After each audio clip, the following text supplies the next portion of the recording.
Bonjour à tous, aujourd'hui nous allons parler du bruit numérique. Alors c'est une notion que vous connaissez déjà puisque vous pratiquez la photo, mais on va aller un petit peu plus en détail pour comprendre comment ça fonctionne et quelles sont un peu les évolutions possibles dans l'avenir par rapport à ce bruit numérique et les solutions qu'on a déjà trouvées. Et là on va retrouver l'avantage de l'intelligence artificielle qui va améliorer encore un peu dans l'avenir le traitement du bruit numérique. Alors le bruit numérique, vous le connaissez, donc voici une image que j'ai prise donc, avec une exposition à 1/125e de seconde. Là, je suis contraint par le flou de bouger, donc c'est le minimum de vitesse qu'il me faut. Je suis contraint également par mon objectif qui, lui, n'ouvre pas plus qu'à 2,8. Et donc, la seule solution que j'ai, c'est de passer l'ISO à 12800. Alors évidemment, le résultat, vous le connaissez, c'est la perte de qualité de mon image. Alors on distingue deux types de bruit que vous connaissez, donc le bruit de luminance, qui est lié à l'absence de lumière, et le bruit de chrominance, qui fait que en fait, le capteur ne comprend pas bien le signal, et va affecter tantôt un pixel vert, ou tantôt un pixel magenta. Le bruit de luminance, lui, va générer plutôt une variation sur la couleur également. Il va y avoir une couleur orange ou bleue qui va être générée. Et dans les deux cas, on a la perte de dynamique, la perte de piqué de l'image, et on a la création d'une espèce de bouillie sur la photo. Donc tout ça, vous le connaissez parfaitement. Je vous ai mis ici la perte de dynamique sur deux boîtiers, donc le Nikon D850 et le Nikon Z9, l'un étant réflexe, l'autre étant hybride. La perte, mais ça ne change rien, les capteurs sont de qualité équivalente, ou quasiment équivalente. Vous avez en bas donc l'échelle des ISO, qui va, cette échelle va jusqu'à 102 400. Et puis en ordonnée, vous avez les valeurs d'exposition, la plage dynamique qui va jusqu'à plus de 14. Alors les appareils modernes vont vers des valeurs au-delà de 14. Voilà. Et on voit très bien la perte de dynamique de l'image au fur et à mesure que l'on augmente l'amplification ISO. Alors voici un schéma malheureusement en anglais, mais il a le mérite de bien résumer la situation. Donc les causes du bruit, en fait il y a trois types de bruit. Il y a le bruit thermique, donc, qui est lié au capteur, le bruit électrique qui est également lié au capteur, et le bruit de quantification. Alors le bruit thermique, le capteur chauffe, il crée une ondulation qui vient perturber le signal lumineux qui est en entrée. Le bruit électrique, c'est lié au fait que le capteur a besoin d'être alimenté électriquement. Alors, ces deux bruits sont très faibles, mais quand le signal lumineux est trop faible, eh bien, ces bruits vont venir se mélanger avec le signal lumineux. Et puis, pour finir, il y a le bruit de quantification qui est lié au fait que, une fois qu'on a converti, une fois qu'on a amplifié d'une manière analogique, donc l'ISO, on va venir convertir le signal analogique en 0 et en 1 pour devenir numérique et pouvoir être traité par le processeur derrière. Voilà, donc ici on voit en entrée le signal lumineux qui arrive, il va taper donc le capteur, le signal est faible, et donc je vais être obligé d'amplifier. Alors par nature, je vais amplifier déjà à ISO 100, donc plus ou moins les capteurs par défaut sont à 100 ISO ou 200 ISO. Sur les capteurs haut de gamme, on peut être à 64 ISO. Eh bien, ce signal va être une première fois amplifié, donc à 100 ISO, mais si le signal n'est pas assez fort, eh bien, on va monter à 400, 800, etc. pour retrouver ici un signal plus fort. Ce signal plus fort va être donc converti en 0 et en 1 pour venir être traité par le processeur. Et là, dans le processeur, maintenant, on retrouve des traitements qui utilisent l'intelligence artificielle. Alors, voici la représentation du signal lumineux qui est en haut. Et en bas, on a le bruit thermique et le bruit électrique. Bon, quand le signal est assez fort, vous voyez, ça ne se mélange pas. Et ici, en bas, on a le cas où le signal lumineux, c'est-à-dire l'absence de lumière pour prendre la photo, vient se mêler avec le signal de fonctionnement du capteur. Donc ici, je vous ai pris le Nikon D850 pour vous expliquer qu'il existe donc l'ISO natif et l'ISO étendu. Alors l'ISO natif, c'est le réglage en fait, pour faire simple, c'est le réglage du capteur. Donc cette amplification possible, là en l'occurrence pour le D850 va de 64 ISO à 25 600 ISO, mais on peut l'étendre, et on l'étend par un traitement numérique à 32, c'est-à-dire on permet d'avoir une amplification moindre ou plus forte à 102 400 ISO.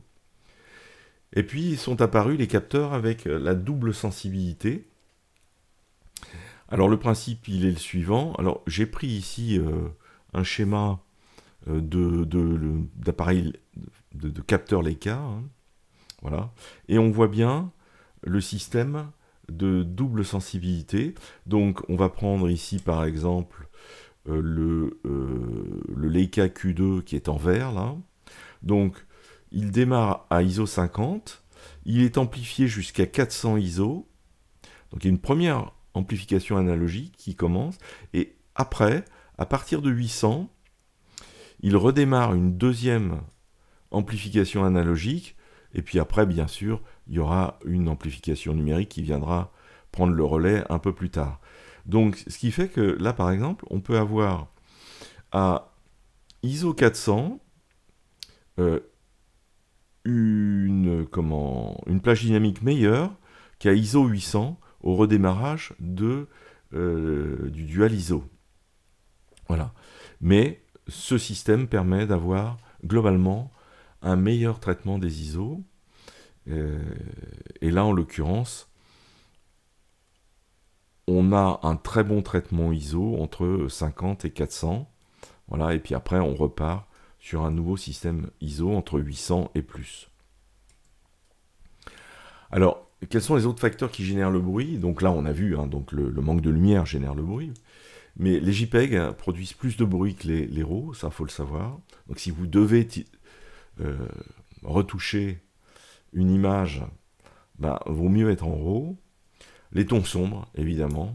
Alors moi, je suis un partisan de la sous-exposition, mais là, en l'occurrence, quand on a une situation difficile, vaut mieux ne pas sous-exposer, vaut mieux mettre plus d'ISO. On aura une meilleure qualité d'image que d'essayer de sous-exposer. Évidemment, quand on est dans des conditions extrêmement favorables, moi je préconise la sous-exposition. Tous les capteurs qui ont des résolutions élevées, 45 millions de pixels, 60 millions de pixels, génèrent plus de bruit. Les petits capteurs génèrent aussi plus de bruit, et encore plus de bruit s'il y a beaucoup de pixels sur le petit capteur. Pour ce qui est du recadrage, ça les personnes qui font de l'animalier connaissent bien le problème. Quand on recadre, on a moins de pixels de disponibles, enfin on agrandit l'image, et donc du coup, les pixels défaillants apparaissent. Donc, je monte les ISO, la scène est plus claire, super, oui, mais plus l'amplification ISO est forte, plus le signal est grand et donc génère du bruit. Donc il faut tenter d'être toujours en ISO le plus bas pour garantir une qualité d'image. Alors comment peut-on lutter contre le bruit? On va y regarder un petit peu toutes les possibilités. Donc la première des possibilités, c'est de pouvoir maintenir une vitesse basse pour ne pas avoir à monter en ISO. Donc c'est la stabilisation. Alors la stabilisation, c'est la manière dont on prend l'appareil à main levée. Il y a une bonne manière de prendre l'appareil pour éviter de bouger, de bloquer les bras contre le corps. il y a le pied, le trépied qui permet ça. Et puis, troisième élément qui peut intervenir, c'est la stabilisation que nous offrent certains appareils photo maintenant, où ils vont stabiliser le capteur à l'intérieur du boîtier. Ça, c'est donc un premier axe pour améliorer la montée en ISO, ou éviter la montée en ISO. Alors, disposer d'un objectif plus lumineux, c'est-à-dire avoir une ouverture à 1.4. Alors, c'est bien, on peut utiliser ça, mais ça ne va pas régler tous vos problèmes. Bon, d'abord, vos problèmes économiques, parce que un appareil avec une ouverture à 1.4, ou voire moins, il y a des objectifs qui ouvrent à 0.95. Ça va vous permettre effectivement de monter moins en ISO, mais au niveau du porte-monnaie, ça va être très onéreux. C'est-à-dire que vous pouvez doubler le prix de l'objectif au fur et à mesure que vous descendez l'ouverture. Vous pouvez avoir un plus grand capteur, et un plus grand capteur avec peu de pixels. Voilà. Donc 24 millions de pixels sur un capteur full frame vous garantit d'avoir moins de bruit que un appareil en APS-C avec 60 millions de pixels. Voilà. La sous-exposition, on en a parlé. Ici, c'est pas une solution puisque ça va vous dégrader l'image. L'intelligence artificielle, eh bien, elle arrive au niveau du boîtier. Elle arrive également au niveau de la post-production, puisqu'on va pouvoir maintenant avoir des calculs numériques très performants pour améliorer et réduire le bruit. Alors, l'ISO auto est peut-être une bonne manière aussi de se prémunir de prises de vue où on monte trop facilement en ISO. Alors, on peut limiter sur les appareils la plage ISO, c'est-à-dire la plafonner. Donc là, ici, sur l'exemple de gauche, on voit un plafonnement à 3200 ISO. Donc ce qu'il faut, c'est savoir ou connaître votre boîtier et les capacités de votre capteur, savoir si il encaisse facilement 6400 ISO ou s'il vaut mieux rester à 3200 ISO. Et puis, vous avez aussi la possibilité de bloquer la vitesse d'obturation à 1/125e, là en l'occurrence, sur la gauche. Voilà, ça c'est une manière de limiter la casse, mais dans certains cas, vous serez peut-être obligé d'aller au-dessus de 3200 ISO. Et ça, c'est des situations qui ne pourront trouver de réponse que dans la post-production, et c'est ce que nous allons voir maintenant. On se retrouve sous Lightroom. Alors, on ne va pas parler des autres produits concurrents de Lightroom qui font de la retouche de bruit. Ils sont assez nombreux. Ils sont en général en plugin de Lightroom et de Photoshop, soit de l'un, soit de l'autre. Et puis, ils peuvent être aussi indépendants. Bon, ils font tous bien le job. Globalement, ils utilisent tous l'intelligence artificielle de la même manière que Lightroom l'utilise. Alors, Lightroom, c'est une philosophie de easy click, donc en permanence, Adobe cherche des choses simples pour Lightroom. Donc là, ils ont choisi un système très simple où il y a un seul bouton que vous trouvez donc dans le module développement ici, dans le panneau détail. Alors, vous avez le réglage du gain. Donc, comme je vous ai dit, il va y avoir une bascule entre la netteté et la correction du bruit, puisque quand je corrige le bruit, je rends l'image plus molle, et donc je vais devoir faire une balance entre la netteté et la réduction du bruit.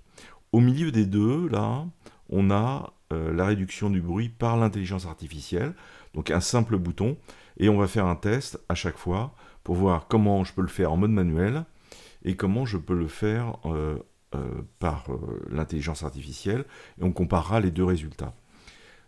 Alors, précaution à prendre, la réduction du bruit par l'intelligence artificielle ne fonctionne qu'avec des RAW et ne fonctionne pas avec des JPEG. Voilà, c'est la limite. C'est pour ça qu'ils ont gardé tous les autres curseurs en manuel pour pouvoir éventuellement débruiter des images en JPEG. Alors, sur cette image, on va commencer par regarder un petit peu quel est le niveau de bruit. Mais avant ça, il faut que je vous explique que même si vous remettez à 0, là on a remis à 0 complètement, on a réinitialisé l'image, en fait par défaut, sur l'onglet détail, et c'est les seuls curseurs qui sont bougés automatiquement sans que vous l'ayez fait, donc c'est pas tout à fait la situation réelle de l'image, le gain a été augmenté, donc je vais le diminuer, et la réduction du bruit de couleur a été engagée également. Voilà. Donc ça, c'est par défaut. Mais la vérité de cette image, elle est ici. Donc on voit le bruit de couleur qui apparaît, donc des pixels verts, et puis des pixels magenta, hein, un peu partout. Donc c'est assez simple, hein, en mode manuel, vous prenez le curseur des couleurs, et puis vous le montez tout doucement. Voilà, très rapidement, ça va disparaître. Les deux curseurs qui sont en dessous, détail et lissage, moi je vous conseille de les laisser à 50, ça marche très très bien comme ça. Alors après, il y a la luminance. La luminance, c'est le regroupement des pixels là, que l'on voit. Alors, je vais me mettre sur le personnage principal. Voilà.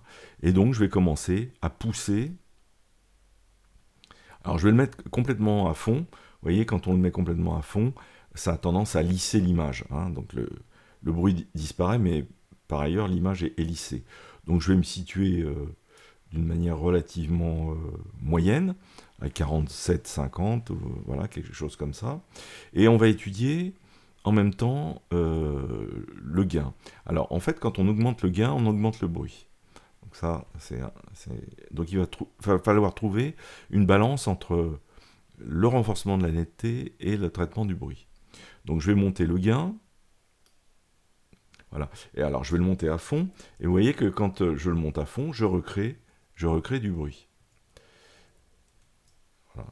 Alors ça, c'est le gain, c'est la quantité de renforcement du contraste, puisqu'en fait c'est un système qui fonctionne sur la base du contraste. Alors on va aller sous Photoshop, et là j'ai préparé un calque avec un dégradé qui va du noir vers le blanc. Voilà. Et au-dessus j'ai mis un calque de luminosité contraste, et on va utiliser dans les propriétés l'algorithme irrité, là vous le cochez, parce que l'effet est plus fort et on voit mieux ce qui se passe. En fait, pour rendre une image plus nette, la ruse, c'est de renforcer le contraste entre les zones de contraste, enfin les zones différentes de l'image. Donc pour ce faire, on augmente le contraste, et à chaque fois qu'on augmente le contraste, on augmente l'impression de netteté. Vous voyez, là, donc là on va jusqu'au bout, hein, mais à chaque fois que je... Donc sur des zones de transition qui se trouvent soit entre deux couleurs, soit entre deux teintes, enfin deux niveaux de luminosité, pardon, voilà, ou deux saturations, eh bien, on va appliquer quelque chose de plus contrasté, de manière à rendre l'image et donner l'illusion à l'œil que c'est plus net.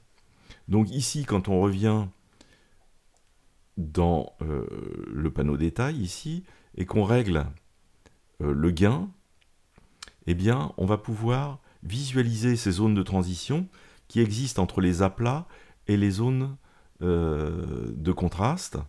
Donc vous appuyez sur Alt, et en prenant le curseur de masquage, vous allez pouvoir déplacer et préserver les zones d'aplat de l'effet, et laisser en fait les zones de contraste être affectées par le gain de netteté.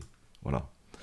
Ça vous permet de protéger votre image. Donc là maintenant, si j'augmente le gain, eh bien j'ai beaucoup moins de bruit, je n'ai du bruit que sur les zones de contraste, hein, que l'on voit ici.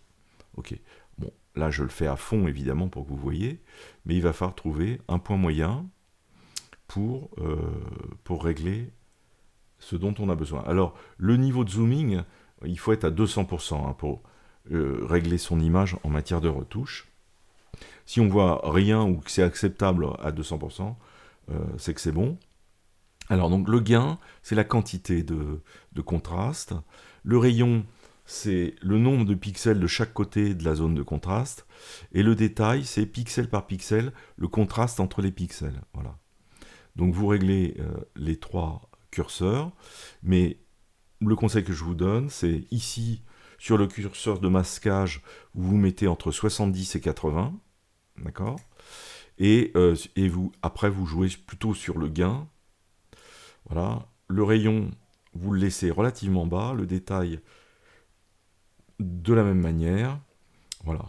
Donc, j'ai réduit le bruit de luminance ici. Le niveau de détail, ici, c'est pareil, c'est sur les zones de contraste. Hein. Alors, on va s'approcher pour voir un petit peu ce qui se passe. Vous voyez, pardon. Hop. Voilà, je vais diminuer le contraste. Vous voyez, sur les zones de contraste, on renforce. Hein, sur les zones de changement de teinte, de saturation ou de luminosité, on renforce le contraste. Voilà. Et là, il y a également un bouton contraste. C'est à peu près la même chose sur l'image, mais c'est beaucoup plus doux. Voilà. Je reviens en arrière parce que là, on est vraiment trop zoomé. Voilà. Sachant que l'image va être regardée à ce niveau de zoom, hein, c'est-à-dire aux alentours de 33%. Ok. Donc ça, c'est le résultat que j'obtiens. Alors, avec le système en manuel. Alors, ce que je vais faire quand même, je vais régler la balance des blancs. Donc, je vais dans Réglages, je prends la pipette ici, et puis je vais choisir une zone qui s'approche le plus du 50% de gris. Voilà, hop, ça y est, mon image ne comporte plus ce orange qui est généré par l'absence de lumière. Hein. Quand il y a absence de lumière, il y a soit de l'orange, soit du bleu. Ok, bon alors après je peux de nouveau soit faire un coup d'auto, hop, pour qu'il me règle l'image, voilà. Si je trouve qu'il y a trop d'orange encore, je peux aller dans le mélangeur de couleurs et réduire un peu l'orange, voilà. Alors sachant que l'orange impacte les tons chers, hein, c'est-à-dire les visages, hein. Donc c'est à vous de voir en fonction de l'image que vous avez. Voilà, je vais m'en arrêter là pour ce qui est de la retouche manuelle. Et maintenant, ce qu'on va faire, on va demander dans la palette détail de réduire le bruit avec l'intelligence artificielle. Donc je vais appuyer sur le bouton réduire le bruit. Et il me fait apparaître une fenêtre aperçue de la fonction accentuée. Alors là, c'est très très simple. Hein. Vous avez la visualisation sur le côté de l'image après retouche. Alors je vais me mettre sur le sujet principal. Par ici, voilà.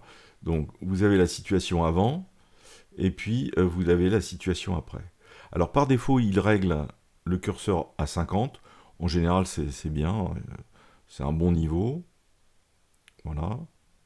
Donc c'est un bon équilibre entre j'enlève le bruit et je renforce la netteté. Hein. Sachant qu'il y a un côté un peu contradictoire, hein, on l'a vu, entre le gain de netteté et la réduction de la luminance. Enfin, du bruit de luminance ou de couleur. Voilà. Donc ensuite, il n'y a rien d'autre à faire que de cliquer sur accentuer et il m'indique qu'il y en a pour 30 secondes. Voilà. Lightroom a terminé la réduction du bruit et le renforcement de la netteté et donc a créé un fichier .dng. Donc on va se retrouver avec, là en l'occurrence c'est un fichier ARW, puisque non, c'est un fichier Nikon, donc c'est un fichier NEF. Donc ça c'est l'image d'origine. Et on va avoir donc à côté, qui va s'être créé, un fichier .dng. Alors je vais les prendre tous les deux, et puis je vais les mettre en mode comparaison. Alors je repasse en bibliothèque, et puis ici, je clique en bas sur le mode comparaison. J'ai pris soin de régler le petit cadenas sur fermé pour avoir un zoom sur l'image qui soit identique des deux côtés. Et là maintenant, je vais agrandir mon image pour me rapprocher de ce qu'il a fait.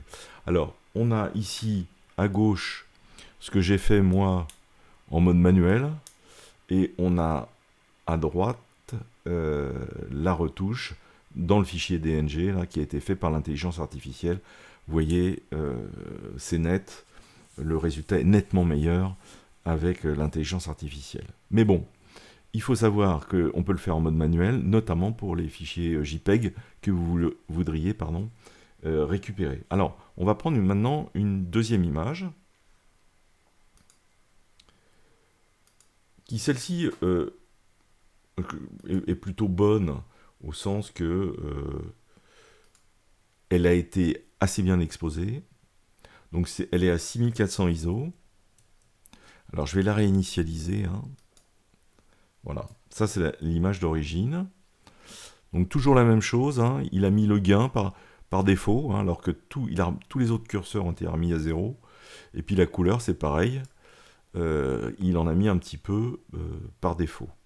Alors je vais zoomer dans l'image pour voir un petit peu le bruit de couleur. Alors on le voit apparaître ici, c'est souvent sur les éléments sombres hein, qu'on peut le voir apparaître.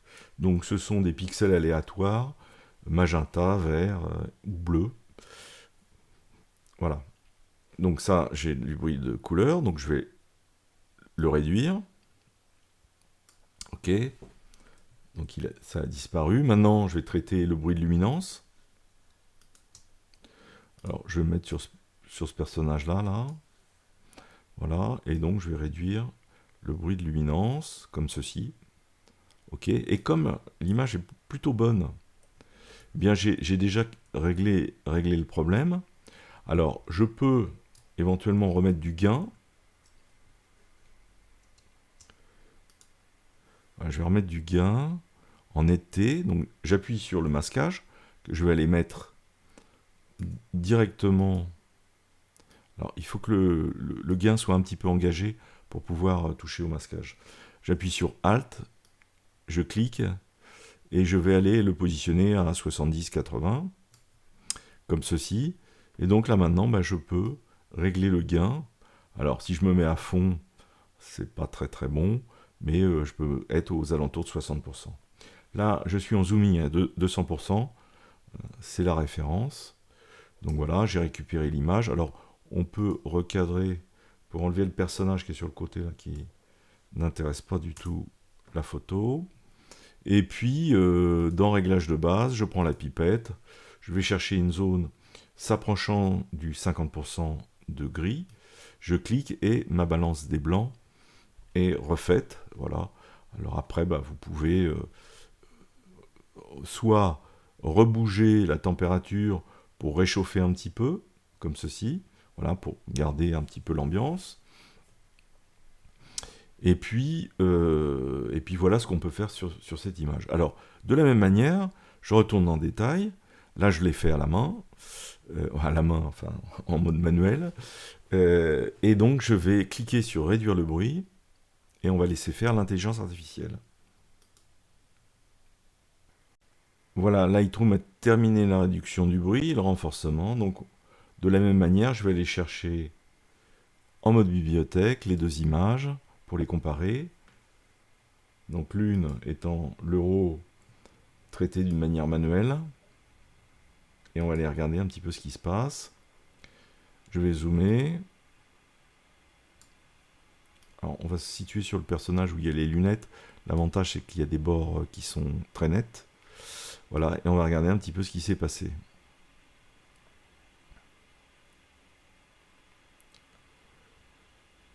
Alors, on a la retouche avec l'intelligence artificielle qui se trouve à gauche. À droite, pardon. Et ce que j'ai fait moi, en manuel, à gauche. Alors, on peut préférer l'un, préférer l'autre. Il a fait une accentuation assez forte sur le modèle de droite, hein, avec l'intelligence artificielle. Bon, après, ça, c'est une question de goût. Voilà, donc vous pouvez réduire le curseur qui se trouve dans la fenêtre. Voilà. Bon. On va prendre une dernière image, qui est une image, alors là, pour le coup, que j'ai choisie parce qu'elle est extrêmement dure, au sens qu'elle a été fortement sous-exposée, pour pouvoir préserver la vision des flammes et avoir du détail dans les flammes. Bon, c'est un feu de cheminée. Et donc là, évidemment, la photo est toute noire. Là, hein. Donc, je vais enlever le gain, je vais enlever la couleur. Hein, donc, J'ai bien réinitialisé un tout. Et bien, et la couleur, voilà. Je vais faire un réglage auto pour révéler la photo, puisque là on voit pas grand chose. Hein. Voilà, il me donne ça. Donc ça se présente très mal. Hein. C'est une photo qui a été peu exposée. Donc effectivement, j'ai du détail dans les hautes lumières, mais alors pour le reste, il y a beaucoup de bruit. Ok. Alors je vais m'approcher pour voir un petit peu comment ça se présente. Vous voyez, il y a du bruit de couleur terrible. Donc je vais aller dans l'onglet détail. Je vais pousser. Alors vous voyez, très rapidement, il m'a enlevé le bruit de couleur. Et puis bah, je vais agir sur la luminance, comme ceci. Voilà. Bon. C'est très jaune, évidemment. Alors on va essayer de changer la balance. Vous voyez, on va changer un peu la balance des blancs. Voilà, pour... Et puis je vais essayer d'exposer un peu plus l'image. Voilà. Donc on arrive quand même à récupérer une image, mais on voit bien, hein, il y a du bruit, hein, il y a énormément de bruit. Donc c'est très très compliqué comme image. Ok. Voilà. Donc bah, on va demander à Lightroom ce qu'il peut faire là-dessus, parce que d'une manière manuelle, c'est quand même très très compliqué. Remettre du gain, je risque d'augmenter beaucoup le bruit, donc je vais cliquer sur réduire le bruit avec l'intelligence artificielle. C'est reparti.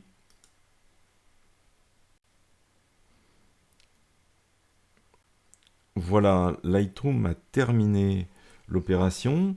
Donc je retourne dans Bibliothèque pour comparer les deux images. Donc il y a celle-ci et puis donc celle-ci. Je me mets en mode comparaison.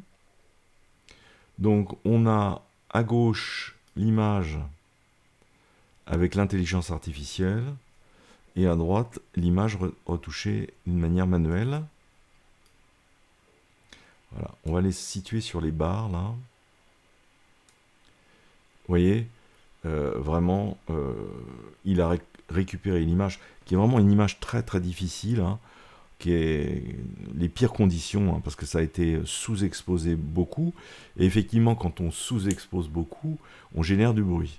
Alors moi, je suis pour faire de la photo sous-exposée pour se donner de la latitude en retouche, sauf dans le cas où on est obligé de faire des montées en ISO. Si on fait des montées en ISO, il faut absolument bien exposer sa photo, quitte à se retrouver avec un niveau d'ISO élevé, mais ça sera toujours meilleur. Voilà, j'en ai terminé sur le bruit numérique. Alors, il y a effectivement d'autres logiciels, mais les autres logiciels, il y a beaucoup de boutons, et puis on n'est qu'au début de l'intelligence artificielle, donc tout ça est appelé à s'améliorer. Moi, j'aime bien la philosophie de Lightroom, qui consiste à avoir un outil plutôt simple. Voilà, mais ça, c'est chacun qui voit. Avec cet outil, vous pouvez régler 98% de vos problèmes en matière de bruit. J'en ai terminé, je vous souhaite une bonne journée. À bientôt, au revoir.